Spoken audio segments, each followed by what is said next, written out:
Jangan panjang amal-amal kita, angan-angan kita, dan jangan juga memastikan kita masih hidup. Jangankan 10 tahun lagi, masih hidup 1 tahun lagi, masih hidup 1 bulan lagi, masih hidup minggu depan, masih hidup besok hari. Jangan. Karena yang meninggal banyak di antara mereka yang meninggal saat itu, mereka sebelumnya nggak akan menyangka mereka meninggal saat itu juga. Mereka pun seperti kita yang meninggal, masih berangan-angan, masih hidup panjang, masih umurnya puluhan tahun lagi, tapi Allah sudah ambil mereka. Dan mereka nggak sadar sama sekali, nggak menyangka. Kita pun bisa jadi seperti itu. Makanya kalau kita ibadah, kata Nabi SAW, kita diajarkan oleh beliau, sholli sholata muwaddi', sholatlah kalian seperti sholatnya orang yang akan meninggalkan dunia ini. Jadi misal, ya fulan, ente sholat sekarang, sholat sunnah 2 rakaat, dan setelah sholat 2 rakaat ente akan ana cabut nyawanya, nggak akan hidup lagi.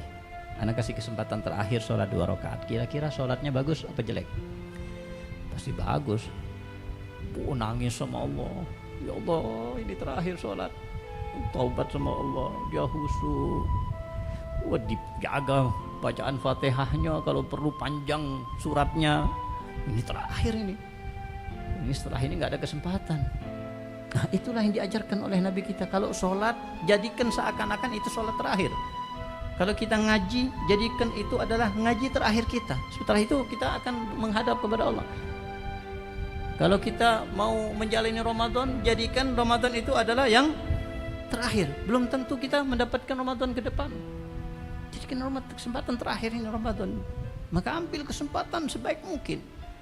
Jadikan ini Ramadan terakhir. Dalam mindset kita seperti itu. Ini Ramadan terakhir ana. Jadi ana nggak akan sampai lagi untuk sampai ke Ramadan ke depan. Ya, semua ketentuannya dari Allah SWT. Bukan berarti kita akan pasti ini terakhir, belum tentu. Tapi lebih baik kita mengatakan seperti itu, seperti yang dianjurkan oleh Nabi. Tapi ternyata kita dapat lagi kan enak. Kita sudah melakukan ibadah dengan baik. Tujuannya itu ibadah yang kita lakukan, ibadahnya menjadi ibadah yang baik. Karena itu kita jadikan sebagai ibadah terakhir sebelum kita meninggal.